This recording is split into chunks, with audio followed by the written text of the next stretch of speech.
ตายทิมซื้อท่านจะเฮ็ดสำนันตายทิมซื้อน่ะอย่าให้มันตายทิมซื้อเด้อพ่อใหญ่เนี่ยเอาคำเบ้าเนี่ยไปเฮ็ดเอาตื่นขึ้นมาหูเมื่อคิงเลยบ่มันตื่นขึ้นมาก็คิดไปอดีตอนาคตไปพุ่นยังบ่ทุ่งไว้เจ้าของคิดอีกมันก็ทุกข์ย้อนไปเขาความคิดเนี่ยแหละที่มันทุกข์อยู่เดี๋ยวนี้มันสติมันบ่ทันความคิดเพราะมันบ่ได้ฝึกสติจังซี่เนี่ยเพิ่นเอิ้นจะเลื่อนสติฝึกสติเนี่ยสติปัฏฐานสีเพิ่นบอกกายเนี่ยก็กายกับนั่งต้มเต็งแมงอยู่เนี่ยกายเป็นรูปเนี่ยเห็นด้วยตาเพิ่นว่ารูปนั่งต้มเต็งแมงอยู่เนี่ยนะเป็นรูปเนี่ยเห็นด้วยตากายเนี่ยขันธ์ห้าเพิ่นเอิ้นกายเวทนาจิตธรรมเพิ่นว่าสติปัฏฐานสี่ก็มีกายเวทนาก็ต้องเชื่อเจ้าก็เขาสรรเสริญเยินย่อเจ้าก็มีความสุขเวลาเขาตำหนินินทาเจ้าก็ทุกข์เนี่ยขั้นไผ่บ่มีตำหนิบ่นินทาเจ้าอยู่ซื่อๆสวยนั่นก็เอิ้นว่าเวทนานั่นนั่นละสติปัฏฐานสี่เนี่ยกายเวทนาจิตเนี่ยคิดกันเนี่ยเดี๋ยวก็คิดอดีตคิดอนาคตเดี๋ยวก็เกิดดีใจเกิดเสียใจนั่นนะทำกับการปรุงการแต่งนั่นแหละอดีตอนาคตไปเรื่อยทั้งเบิดมือเบิดเว้นนั่นน่ะมันจะเนี่ยเพิ่นเอิ้นสติปัฏฐานสี่คือให้มีสติอยู่ในกายเนี่ยกายเวทนาจิตธรรมก็มีแต่กายกับจิตนี่แหละกายยางกับหัวมันยางเนี่ยให้มันอยู่หัวกับการยางเพราะมันยางอยู่คิดไปอดีตคิดไปอนาคตคุณจังสั่นจังสี่ไปเบิดมือไปคุยกับผู้นั่นไปคุยกับผู้นี่แต่ว่าเจ้าของยางอยู่เนี่ยบ่หูเมื่อเจ้าของยางนั่นมันบ่อยู่นำเจ้าของยางกับหัวเจ้าของยางนั่งอยู่กับหูนะยืนอยู่กับหูนอนอยู่กับหูอาบน้ำอยู่กับหูเนี่ยถูสบู่ยุ่งซี่กับหูเนี่ยถูไปไงกับหูโตอยู่เนี่ยถูมันคิดออกไปแวบออกไปกับมหูเจ้าของว่ากำลังเสะฟอกสบู่กำลังถูโตอยู่เนี่ยลาดน้ำล้มมือกับหูเนี่ยเย็นกับหูอาบน้ำแล้วก็เซ็ตโตอยู่กับหูเซ็ตโตอยู่กับหูโตเซ็ตอยู่น้ำเจ้าของหูโตอยู่เนี่ยให้มันหูอยู่จะแบบนี้มันเถอะมันคิดออกไปเอากับมาหูโตอีกเฮ็ดจังซี่ตั้งแต่ตื่นนอนจนนอนหลับเนี่ยเพิ่นเจ้าฝึกไปจังซี่นี่เพิ่นก็บอกแล้ว7 วัน 7 เดือน 7 ปีสติปัฏฐานศีลมันบ่มีไผเฮ็ดจังซี่ที่มันความมันสิบ่เป็นให้จนตายถึงซื่อๆก็บ่เป็นหยังให้เพราะบ่เฮ็ดแบบนี้เฮ็ดจะบริกรรมอย่างเดียวเฮ็ดบริกรรมกับบริกรรมแต่เวลาหลับตาพันบ่ได้หลับตาก็บ่บริกรรมบ่ภาวนาคิดออกอดีตคิดออกอนาคตกิเลสจูงดังไปเบิดมือเดี๋ยวมันก็จูงดังไปให้เครียดนั่นบ่จูงดังไปให้ดีใจเสียใจบ่พอใจอยู่หั่นแล้วมันจูงดังไปน้ำมันก็ไปหน่อยมันตัวได้เบิดมือเพราะท่านความคิดเพราะสติบ่มีเลยบ่ท่านความคิดเนี่ยฝึกสติอย่างซี่ต่อไปมันสิท่านความคิดนั่นน่ะ7 วัน 7 เดือน 7 ปีสติปัฏฐาน4เพิ่นบอกแล้วเฮาบ่เอาติเพิ่นว่ามีสติไปในกายเนี่ยแต่เฮามันบ่มีอยู่ในกายยังอยู่ก็บ่ฮู้ว่าเจ้าของยังกินเขาอยู่กับบ่ฮู้ว่าเจ้าของกินเขาเนี่ยตักเขากับบ่ฮู้เอาเขาเข้าปากกับบ่ฮู้ยำอยู่กับบ่ฮู้คืนลงไปกับบ่ฮู้พูนคิดอดีตอนาคตไปพุ่นกินเขาอยู่กับบ่ฮู้ว่าเจ้าของกินเขามันบ่อยู่น้ำเจ้าของนั่นน่ะเขาเอิ้นบ่อยู่น้ำเจ้าของมันต้องให้มันอยู่น้ำเจ้าของเนี่ยอย่าให้มันออกนอกอย่าให้มันทรงคิดออกไปทางนอกไปปรุงไปแต่งคิดอดีตอนาคตมันไปเอากลับมาฮู้สึกโตเนี่ยเฮ็ดจังซี่เนี่ยตั้งแต่ตื่นนอนจนนอนหลับเฮ็ดอยู่วัดมือวัดเว้นจังซั่นน่ะมันเผลอไปก็บ่ไปหยังก็เอามาฮู้สึกโตอีกให้มันหูยุ่งสิตลอดนี่มันเฮ็ดมันบ่แม่นของยากแต่มันเฮ็ดได้เบิดมือโดยที่บ่เฮาบ่ต้องนั่งหลับตาเลยนี่เฮ็ดได้เบิดมือเบิดเว้นบ่ต้องนั่งหลับตาก็เฮ็ดได้เจ้าไปเฮ็ดให้เฮ็ดหน้าเจ้าก็เฮ็ดได้เจ้าสิไปไสเจ้าก็เฮ็ดภาวนาเจ้าก็ฮู้โตอยู่หั่นแล้วเจ้าเฮ็ดหยังเจ้าก็ฮู้สึกโตอยู่จังซั่นได้เฮ็ดเบิดมือภาวนาน่ะบ่ต้องว่าบ่มีเวลาภาวนาจังซั่นจังซี่ดอกคนเฮาอันนี้ค่อยแต่ว่าบ่มีเวลาภาวนาเพราะว่าเมื่อยไปเฮ็ดงานมาแล้วก็เมื่อยบ่มีเวลาภาวนาดอกว่าก็เฮาบ่เฮ็ดให้ติกิเลสจูงดังไปน่ะมันก็บ่ได้อีหยังประโยชน์หยังแล้วก็ไปเป็นชีคารับใช้กิเลสอยู่เบิดมื้อมันก็ค่าตอบแทนมันก็คือทุกข์นั่นแหละไปเฮ็ดงานให้กิเลสก็ทุกข์ซั่นแหละคันเฮาบ่ได้ออกไปคิดไปปรุงไปแต่งน้ำมันเฮาฮู้อยู่ตลอดมันก็บ่ทุกข์เพราะเฮาบ่ได้ออกไปเป็นชีคารับใช้เขานี่มันฮู้สึกโตอยู่ทั้งเบิดมื้อนี่ล่ะมันเผลอไปก็บ่เป็นหยังเอามาฮู้สึกโตเนี่ยฮู้โตเฮ็ดหยังอย่าฮู้โตวันเถาะเฮ็ดงานในชีวิตประจำวันเฮาน่ะเฮาเฮ็ดหยังแหน่เฮาก็ฮู้ ยกตัวอยู่กับงานที่เฮาเฮ็ดเขาสิจับมันนี่ขึ้นมาเฮาก็ฮู้จับมันสิขึ้นมาก็ฮู้มาใส่สิก็ฮู้นี่ฮู้ยุกจังซี่บ่แม่นจับมาใส่สิก็คิดไปอดีตอนาคตบ่อยู่นำเจ้าของบ่แม่นต้องให้อยู่นำเจ้าของบ้านเนี่ยนั่งอยู่นี่กายนี่เป็นบ้าน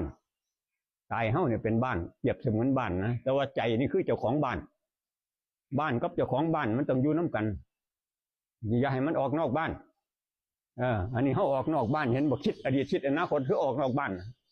บ่อยู่บ้านมันก็เลยเป็นทุกข์ย้อนเฮาบ่อยู่บ้านเฮาเป็นทุกข์มันออกไปก็เอาเข้ามาบ้านคือเก่ากลับมาหู้สึกโตเอาเข้ามาหู้สึกโตคือเก่าเนี่ยมันได้ภาวนาเบิดมื้อโดยที่เจ้าบ่ต้องนั่งหลับตาเลยเจ้าเฮ็ดได้เบิดมื้อเจ้าเฮ็ดงานหยังอยู่เจ้าก็ภาวนาได้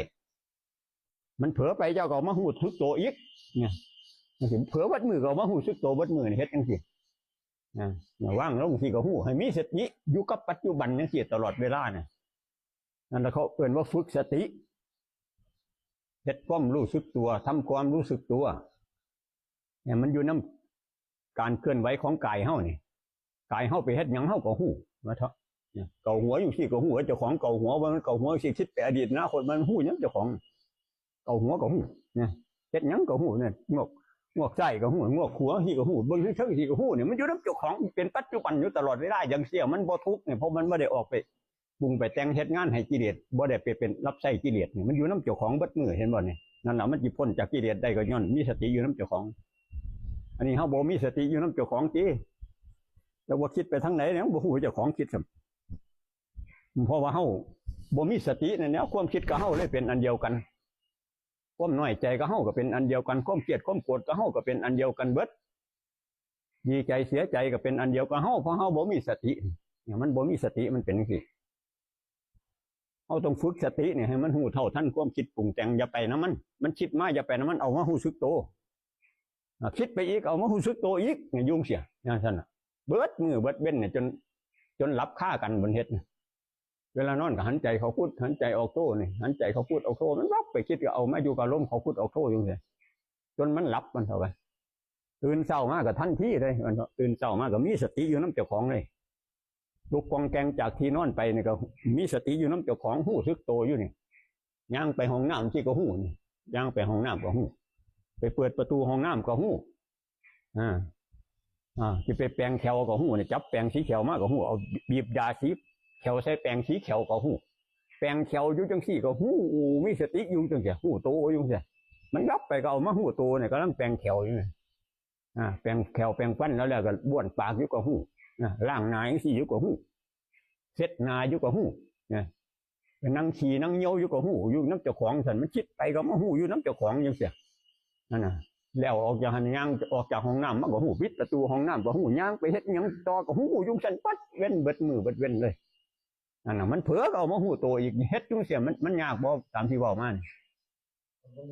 มันบ่ยากก็มันเฮ็ดได้เบิดมือเด้นี่เฮาสิเฮ็ดค่อยเฮ็ดแต่เวลาหลับตาบริกรรมนี่มันบ่ได้หยังให้ดอกเจ้าก็ได้แต่ความสงบซื่อๆนั่นน่ะแต่ว่าเจ้าบ่มีสติเจ้าบ่ทันความคิดความเครียดจังซี่เด้เจ้าเฮ็ดมา30 ปีเนี่ยแต่พระก็เฮ็ดมา30 ปีก็เครียดคือเก่าน่ะบ่ทันความคิดความเครียดดอกพอเฮ็ดแต่บริกรรมอย่างเดียวบ่มีสติอยู่นำเจ้าของนี่บ่แม่นบ่มีสติเด้บริกรรมนั่นบ่มีสติเด้มันก็แวบออกไปคิดปรุงแต่งอยู่เบิดมื้อล่ะมันสิบริกรรมหลับตาอยู่ปานนี้ก็ได้เฮาไปเน้นเอาแต่ความสงบบังคับให้มันสงบอยู่หั่นนะบริกรรมบ่ให้มันคิดอยู่อันนั้นมันก็คิดคือเก่านั่นล่ะมันก็บ่ทันมันดอกมันคิดก็บริกรรมคมมันไว้อยู่ซั่นน่ะนั่นน่ะมันก็ได้แต่ความสงบซื่อๆคือหินทับหญ้านะสงบแบบหินทับหญ้ามันบ่มีสติปัญญาหยังดอกบริกรรมมา30-40 ปีก็คือเก่านั่นล่ะมันก็เครียดคือเก่าเขาบอกว่าเขาหูก็คือเครียดอยู่คือเก่า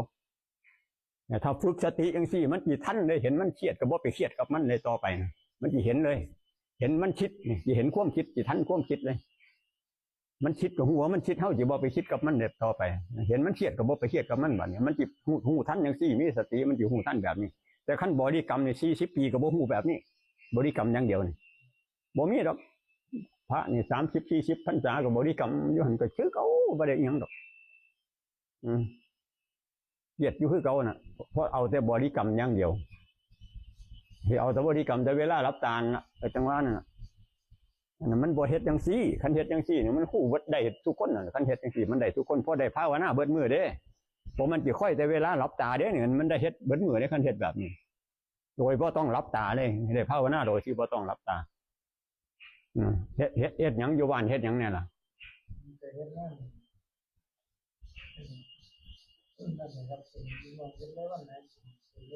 นั่นแล้วไปรายวันเจ้าไป